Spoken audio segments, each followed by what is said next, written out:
वज़ीर आज़म शहबाज शरीफ और field marshal Asim Munir को अजीम इंसान करार दे दिया। जनूबी कोरिया में एपेक समिट में गुफ्तगू करते हुए सदर ट्रंप ने कहा, पाकिस्तानी वज़ीर आज़म शहबाज शरीफ अजीम इंसान है और फील्ड मार्शल आसिम मुनीर भी ज़बरदस्त फाइटर और अजीम आदमी हैं। उन्होंने कहा कि पाकिस्तान और भारत की जंग में 7 तैयारे मार गिराए गए, जो बड़ी बात है। और यहाँ आपको बताएं, इस्तांबुल में पाक अफगान मुज़ाकरात नाकाम हो गए हैं। वज़ीर दिफ़ा ख्वाजा आसिफ ने खबरदार किया है कि पाकिस्तान अफगानिस्तान से कोई भी दहशतगर्द या खुदकुश हमला बर्दाश्त नहीं करेगा। किसी भी मुहिम जुई का सख्त जवाब दिया जाएगा। तालिबान रजीम अपने अंजाम का हिसाब रखे। पाकिस्तान के अज़्म और सलाहियतों को आजमाना उनके लिए बहुत महंगा साबित होगा। ख्वाजा आसिफ ने मजीद कहा, धोखा दही बहुत अरसा बर्दाश्त की, अब वक्त बदल चुका, अब मजीद बर्दाश्त नहीं करेंगे। अगर वो लड़ना चाहते हैं तो दुनिया देखेगी। उनकी धमकियां सिर्फ तमाशा है, हकीकत नहीं। पाकिस्तान को अपनी पूरी ताकत इस्तेमाल करने की जरूरत नहीं। हम तालिबान को दोबारा गारों में धकेलने की सलाहियत रखते हैं। अगर चाहें तो तोरा बोरा की शिकस्त के मनासिर दोहराएंगे। अगर तालिबान हुकूमत अफगानिस्तान को तबाह करना चाहती है तो हो जाने दें। सल्तनतों का कब्रिस्तान सिर्फ अफगान अवाम की तबाही का निशान है।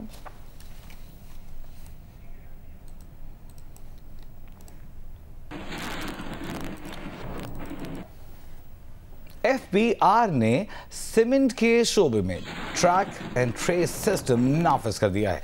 सीमेंट की बैग्स की इलेक्ट्रॉनिक मॉनिटरिंग का हुक्म दे दिया है। 1 नवंबर से बगैर टैक्स स्टैम्प बैग्स की तरसील ममनू करार दे दी गई। अशरफ मलखम हमारे साथ मौजूद हैं। अशरफ, बताइए क्या डिटेल्स हैं आपके पास? जी बिल्कुल, सीमेंट का शोबा भी उन 4 बड़े शोबों में आता है जहां से कहा जाता है कि सबसे ज्यादा टैक्स चोरी होती है, और FBI के पास कोई ज्यादा मोतबर रिकॉर्ड नहीं होता कि उसमें कितनी प्रोडक्शन और किस पे टैक्स अदा किया गया है।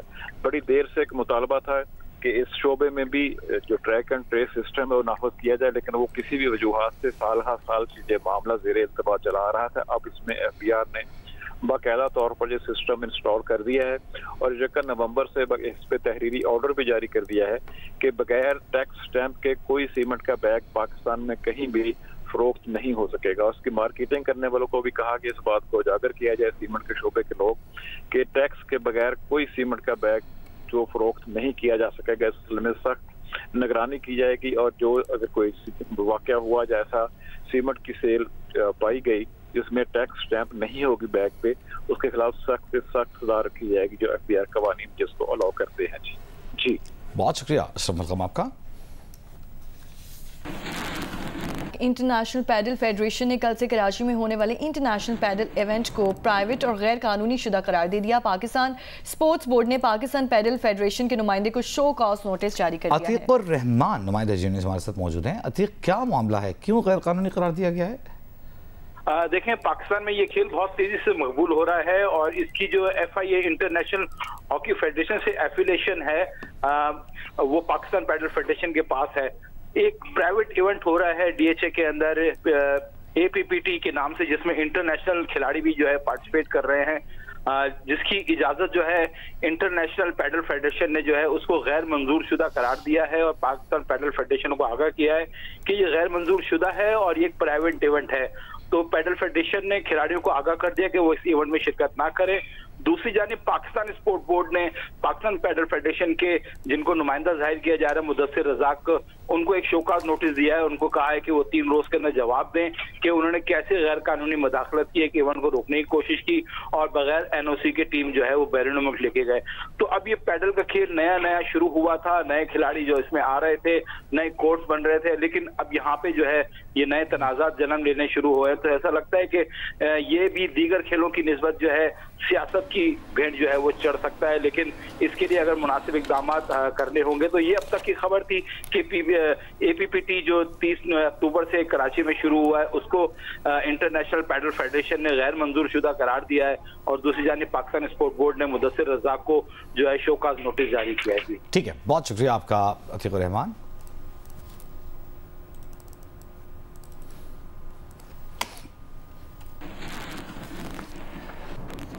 MQM पाकिस्तान ने कराची में ई चलान के निफाज के खिलाफ सिंध असम्बली में तहरीक इल्तिवा जमा करा दी। तहरीक इल्तिवा में कहा गया है कि कराची में ट्रैफिक इंतजाम, रोड सेफ्टी इक़दाम के बगैर इलेक्ट्रॉनिक चलान का निफाज मुमकिन नहीं। नुमाइंदा जियो न्यूज़ किरण खान हमारे साथ मौजूद हैं। किरण खान, कहिएगा क्या कहा गया है तहरीक इल्तिवा में? लश्करी ने सिंध असेंबली में तहरीक इल्तिवा जो है वो इस हवाले से जमा कराई है और तहरीक इल्तिवा में उनका कहना है कि हुकूमत ने ट्रैफिक की बुनियादी इंतजाम और रोड सेफ्टी के इक़दाम को यकीनी बनाए चालान का निफाज किया है जो सरासर जुल्म है। यहाँ पर उनका ये भी कहना था कि नकलो अमल का कोई मुनासिब निज़ाम नहीं है, मुसाफिरों के पास अवामी नकलो अमल की कोई काबिल अमल ऑप्शन भी नहीं है, इसलिए फौरी तौर पर इस फैसले को जो है वो वापस लिया जाए। जी बहुत शुक्रिया किरण खान आपका।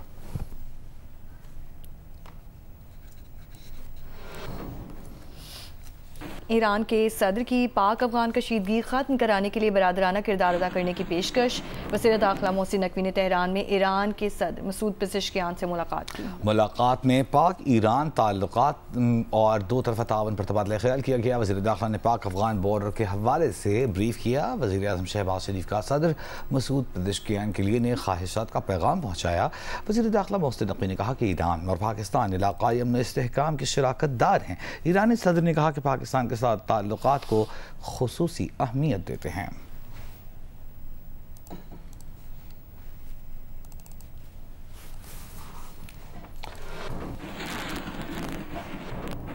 और यहाँ आपको बताएं कि वज़ीर आला KP सोहेल आफरीदी का कहना है कि उन्हें लाया नहीं गया बल्कि मुंतखब किया गया है। बानी PTI से पॉलिसी गाइडलाइंस के लिए मिलना चाहते हैं। पेशावर में उन्होंने मुलाकात के लिए महकमा दाखिला को कहा कि पंजाब और वफाक को मुलाकात के लिए खतूत लिखे। अदालत में भी मुलाकात के लिए दरख्वास्त दायर कर दी है। अदालती हुक्म पर अडयाला जेल गए तो वहाँ एक हवलदार ने उन्हें रोक दिया। वो पेशावर हाई कोर्ट में वकला से खिताब कर रहे थे।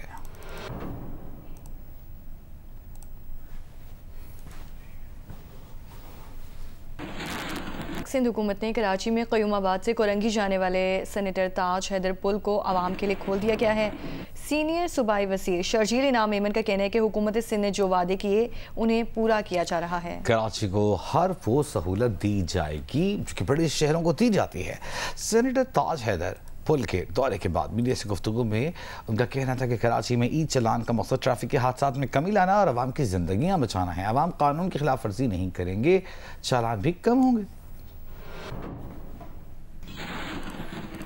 वज़ीर दाखिला साहब ने जो ट्रांसपोर्ट उसमें ट्रैफिक महकमे में जो ई चालान का सिस्टम शुरू किया है, मैं समझता हूँ चालान भी बहुत हो रहे हैं। अब लोगों के लिए पैगाम है, लोगों के लिए पैगाम है कि बराए मेहरबानी एक अच्छा शहरी होने के नाते ट्रैफिक के कवानीन की पासदारी करें। हुकूमत आपसे चालान के पैसे नहीं चाहती। हुकूमत का मकसद चालान करना नहीं है, हुकूमत का मकसद आपसे पैसे लेना नहीं है। हुकूमत का मकसद है कि आप अपने ट्रैफिक कवानीन की पासदारी करें ताकि 1 रुपया भी चालान ना मिले। गवर्नर सिंध कामरान तिसूरी से ईरान के नए काउंसल जनरल अकबर ईसा ज़ादा ने मुलाकात की, जिसमें दो तरफा ताल्लुकात, सरमायाकारी, तिजारत के फ़रोग़ समेत बाहमी दिलचस्पी के उमूर पर तबादला ख्याल किया गया। मुलाकात में पाक ईरान दो तरफा तिजारती हजम को $3 अरब से बढ़ाकर $10 अरब तक ले जाने पर इत्तफाक किया गया है। गवर्नर सिंध ने कहा कि दो तरफा सिफारतकारी के जरिए पाक ईरान ताल्लुकात एक नई जहत में दाखिल हो गए हैं।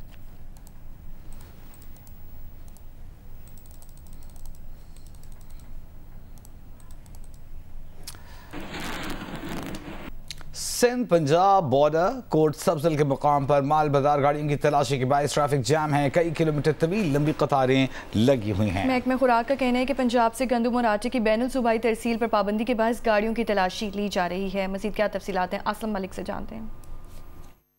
जी, मैं इस वक्त मौजूद हूँ सिंध पंजाब सरहद रहीम यार खान पे। यहाँ आप देख सकते हैं कि कौमी शाहराह पर दोनों तरफ से कौमी शाहराह बंद है, लेकिन इसकी चेकिंग की जा रही है। यहाँ पर आटे की और गंदम की बैनुल सूबाई पाबंदी है। ये देख सकते हैं, ये वो कंटेनर है जिसको यहाँ पर रोका गया है। जितने भी कंटेनर गाड़ियाँ हैं ये सारी इनको चेक की जाती हैं। और इसके साथ साथ आप ये देखें, ये वो सेफ सिटी के कैमरे लगे हुए हैं जिन्हें लाहौर से मॉनिटरिंग किया जा रहा है और मुसलसल इसको देखा जा रहा है। और यहाँ पर जो महकमा खुराक का अमला भी मौजूद है। सूबाई हुकूमत की हदायत पे जो इल्लीगल मूवमेंट है ना गंदम की, वो हम उसके लिए खड़े हैं।